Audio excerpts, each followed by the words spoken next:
multiplying and dividing fractions. So our learning target today is I can multiply and divide fractions. Please write what you already know about this. You should already know about this, but we're doing a quick review today. And then write the date you're watching this video. And we have no vocabulary today. So pause the video at this point, get that written down, and restart when you're ready to go. Our first problem today is a word problem. A postcard is 5.5 inches long and 3 3/4 inches wide. We want to find the area of the postcard. For area, we know that this is a multiplication problem. So our problem is going to be 5.5 times 3 3/4. Now, the rule for multiplying fractions is that we must always turn them improper. We cannot multiply fractions before we turn them into improper fractions. When we have mixed numbers, it will not work. You will not get correct answers. So here I have 5.5 times 3 3/4. So I have to turn these improper. So 5.5, to turn it improper, remember I do 5 times 2 plus 1, which gives me 11 over 2, times, same thing over here, 3 times 4 plus 3, 3 times 4 is 12, plus 3 is 15 over 4. Now I just have to do the top times the top, the numerator times the numerator, and the denominator times the denominator. So I will do 11 times 15 and 2 times 4. 11 times 15 is 165. 2 times 4 is 8. Back into a mixed number. I want to know how many times does 8 go into 165? Well, 8 goes into 16 twice, and then 8 doesn't go into 5 at all. So this leaves me with 20 and 5 eighths. Now this part should be review. We know 8 goes into 165 20 times. The remainder is 5, so that goes on the top, and the 8 is on the bottom. Again, this should be review of work that you did all the time in 6th grade. This now is my answer. The area is 20 and 5 eighths. Now we can also do this multiplication when some of our numbers are negative. So let's say we had -2 and 1/3 times -3/4. Well, in this case, I'm going to just solve the problem as if there's no negatives, and then I'm going to think about the negatives at the end. So I need to turn my 2 and 1/3 improper.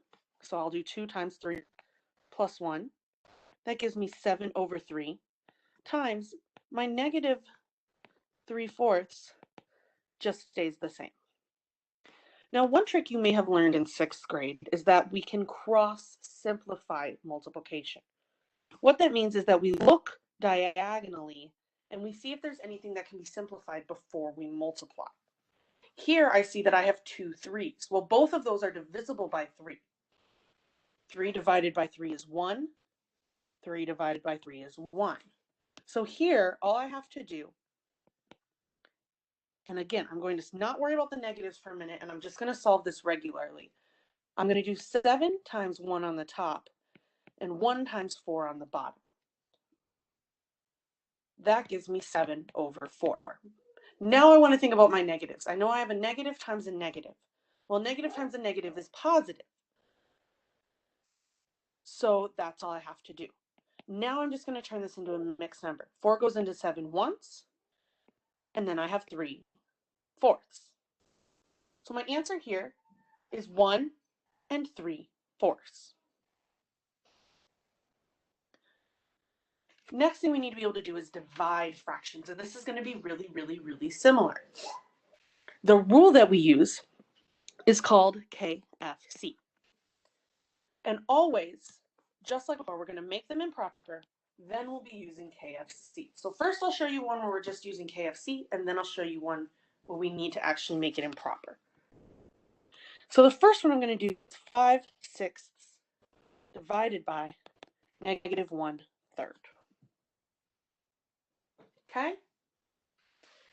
So for KFC, my rule is keep the first number, flip the second number, change to multiplication. And again, this is something you should have done before in 5th or 6th grade, or both. So keeping the first number, that means my 5/6, that stays the same. Flip the second number, I take my -1/3 and I change it to -3, now goes on top, and the 1 goes on the bottom. And now I change to multiplication. So the last thing that I need to do is now I can cross simplify and actually do my multiplication. Cross simplifying, I see 6 and 3. 3 divided by 3 is 1. 6 divided by 3 is 2. So my math problem that I'm going to do here is 5 times 1 and 2 times 1. Worrying about the negative at the end. It's going to give me 5/2. Now I'll think about the negative. I have a positive number times a negative number. That means my answer is going to be negative. So you see how I can just kind of ignore those negatives until the end, and then I go back and say, okay, knowing the rules that I know about positives and negatives, what will this be? This is going to give me negative. Well, 2 goes into 5 twice, and there's 1 left over. When I'm doing this with mixed numbers, the only different thing is that I first have to make them improper, then I can do KFC. So if I have 7 and 7/8 divided by -2 and 1/4. First, I need to make them improper. Okay? So to do that, I'll do 7 times 8 plus 7. That gives me 63/8. And it's still division. I haven't done KFC yet. And then -2 and 1/4. Well, 2 times 4 is 8, plus 1 is 9/4, and that's a negative. Now that they're improper, now I can do KFC. So for this, I keep the first number. So I keep 63/8. I change -9/4, and I flip it upside down, so it's -4/9, and I change to multiplication. Now, the nice thing is, even though these are big numbers, I'm going to start immediately thinking about how to cross simplify. Looking this direction, I see it's really easy. Both of these numbers are divisible by 4. 4 divided by 4 is 1. 8 divided by 4 is 2. Now I also see that 63 is divisible by 9. 9 times 7 is 63. So here all I'm going to do is I'm going to turn the 9 into a 1 and turn the 63 into a 7. Now this is a much easier problem. I have 7 times 1 on the top, 2 times 1 on the bottom, which gives me 7/2. This is a positive times a negative. That means my answer will be negative. So I have -7/2. Simplifying this now, 2 goes into 7 3 times, and there's 1 left over, and that's -3.5. Now this is a lot of steps, but almost none of this should be new because we've did all of this the last couple years. The only thing we're adding now is the negatives and then reviewing all the steps. If any of this was really hard for you, please let me know. Otherwise, have a great day, and thank you for watching.